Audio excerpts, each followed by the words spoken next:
안녕하세요. 안면거상을 사랑하는 의사 더플랜 성형외과의 박준영 원장입니다. 최근에 오신 환자분들을 상담하다 보면은 이제 악화선 제거가 필요하다고 말씀드렸을 때 이제 예전과는 좀 다른 반응을 보이시는 경우가 많습니다.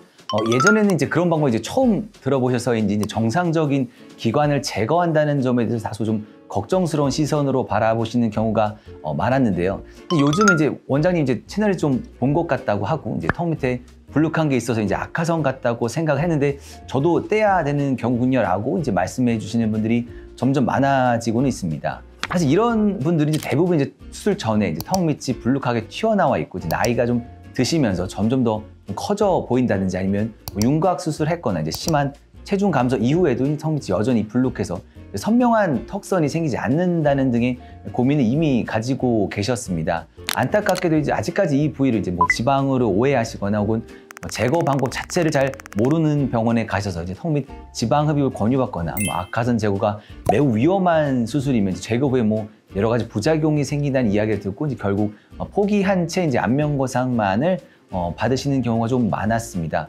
원장님, 최근에 성형학회에서 발표도 하셨다고 들었는데요. 네. 저번 6월에 이제 아산병원 성형외과에서 초청을 받아서 이제 아산 성형 심포지엄에서 이제 연자로 참석하였었는데요. 그때 제가 발표한 주제가 바로 이제 악화선 제거를 동반한 이제 안면거상의 결과에 관한 내용이었습니다. 제목은 Submandibular Gland Reduction for Neck Deepening이었는데요. 제가 알기로는 우리나라 학회에서 이제 안면거상과 함께 이제 악화산 제거 사례를 이제 다수 모아서 발표한 것은 이번이 처음이었기 때문에 이번 심포지엄에서 이제 악화선 제거에 대해 많은 관심이 있었고 이제 발표 이후에는 다른 여러 원장님들께서 실제로 수술 케이스나 적응증에 대해서 이제 질문을 개인적으로 해주시기도 했습니다. 이제 오늘 영상에서는 제가 학교에서 발표했던 내용을 좀 바탕으로 이제 임상적으로 어떤 분들께 이제 악화선 제거가 도움이 될 수 있는지 그리고 시술 시에 이제 주의할 점은 무엇인지에 대해서 설명을 드릴 예정입니다. 좀 지루하게 느껴질 수도 있지만 오늘만큼 좀 전문적인 시선에서 악화선 제거를 좀 깊이 있게 다뤄보고자 합니다.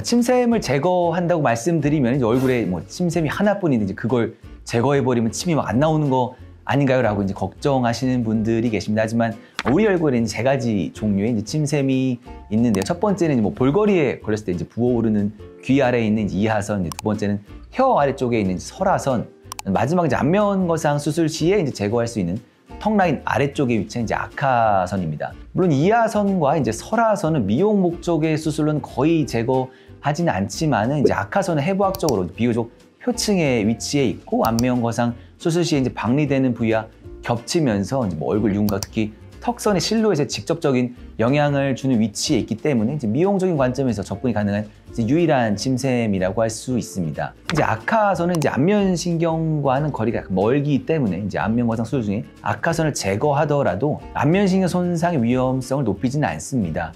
또한 이제 미용적으로 이제 떼어내는 볼륨이 좀 다소 달라진다고 해서 이제 얼굴 모양에 악영향을 줄 만큼 깊이가 좀 얕지도 않기 때문에 여러 논문은 물론 성형외과 교과서에도 일반적인 선택지 중 하나로 소개가 되고 있습니다. 악화선이 구체적으로 어디에 있나요? 악화선은 이제 턱선 아래, 즉 이제 목과 턱이 만나는 경계에 위치해 있습니다. 이 부위가 유독 이제 불룩해 보이거나 이제 턱선이 뚜렷하지 않은 경우 그 원인이 바로 악화선인 경우가 많습니다.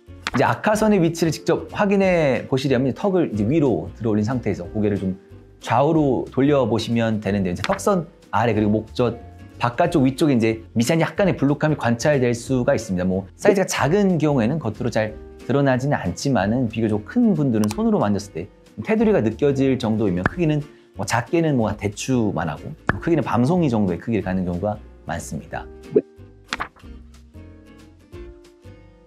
상담 중에 이제 보톡스를 이제 계속 맞으면서 침샘을 막 줄여놓으면 되는 거 아닌가요? 라는 이제 질문을 받기는 하는데 사실 보톡스를 통해서 이제 악화선의 볼륨을 좀 줄어드는 것은 일시적이고 그 효과 또한 생각보다 굉장히 미미합니다. 사실 금식을 좀 오래 했을 때 일시적으로 좀 침샘이 작아지는 정도와 비슷하다고 보시면 됩니다. 특히 이제 침샘 보톡스를 고민하실 정도로 악화선이 이미 좀 도드라져 보이는 분들의 경우에는 침샘 자체가 윤곽에 좀 영향을 줄 만큼 크기 때문에 보톡스만으로는 턱선을 또렷하게 만드는 데 분명히 한계가 있습니다.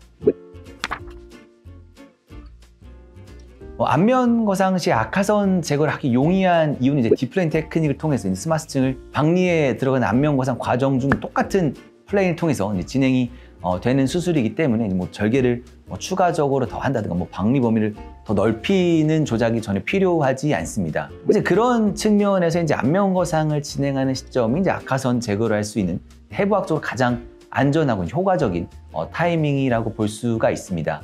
드물게는 이제 턱 밑에서 뭐 직접 접근해서 이제 악화선을 제거할 수도 있지만은 사실 이는 안면 거상 수술하지 않고 이제 악화선 제거만을 목적에 둔 이비인후과적인 성격의 수술이면 이제 턱 밑에 추가적인 흉터를 남길 수가 있고 떼어내는 볼륨을 정확하게 파악하기에는 수술 비하가 너무 좁기도 하기 때문에 거의 선택되지는 않는 방법입니다. 악화선 제거에 이제 많은 분들이 오해하시는 것 중에 하나는 수술 시 이 악화선을 통째로 막 제거하는 것으로 생각한다는 점인데요. 하지만 실제로는 악화선의 심부로는 약간 굵은 혈관이 지나가기 때문에 수술에서는 표층의 3분의 2 정도만 절제를 해내게 됩니다. 이렇게 이제 부분적으로 절제함으로써 침샘의 기능을 이제 유지하면서도 이제 불룩한 윤곽을 개선하는 미용적인 효과를 충분히 기대할 수 있기 때문에 많이 시행하고 있습니다.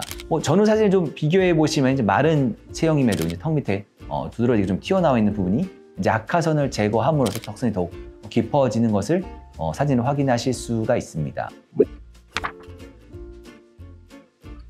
악화선 절제 위험을 정확히 이제 피하면서 수술을 시행을 해야 되기 때문에 숙련된 좀 손기술은 물론 이제 해부학에 대한 정확한 이해와 충분한 수술 경험이 뒷받침되어야만 이제 자신 있게 시행할 수 있는 사실 좀 고난도 수술이긴 합니다. 그래서 이제 지난 학회에서 이제 발표 직후에 이제 처음 받았던 질문이 이제 악화선 제거할 때 제일 조심해야 되는 것이 뭔지 이제 물어보시는 질문이었습니다. 사실 안면 거상 이제 최극점의 결과를 얻게 하기 위해서는 이제 반드시 익혀야 하는 테크닉이라고 이제 생각을 하지만은 이제 그 난이도 때문에 선뜻 하기를 이제 망설이시는 분들이 좀 많습니다. 하지만 한번 익히게 되면 이제 그 어떤 테크닉을 병행하더라도 따라잡기 어려운 이제 결과상의 이제 비교 우위를 이제 점할 수 있기는 합니다. 또 한 가지 마취에 대해서도 이제 많이들 궁금해 하시는데 일반적인 안면 거상은 이제 수면 마취로 진행할 수도 있지만 악화선 절제를 하는 경우에는 반드시 전신 마취로 수술을 진행해야 하는데 이는 좀 굵은 혈관이 좀 지나가는 만큼 환자가 절대로 이제 움직이지 않도록 하는 것이 매우 중요하기 때문입니다. 악화선을 제거하면 부작용은 없는 건가요?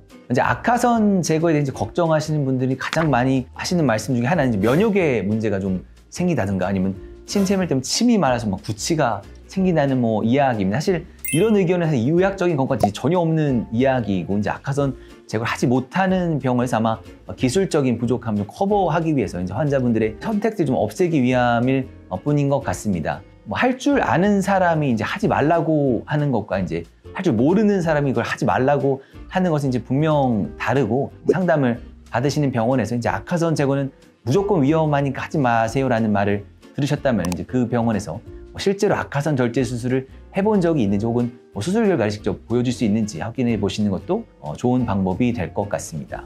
오늘은 이제 악화선 절제에 대해서 이제 자세히 설명드려 보았습니다.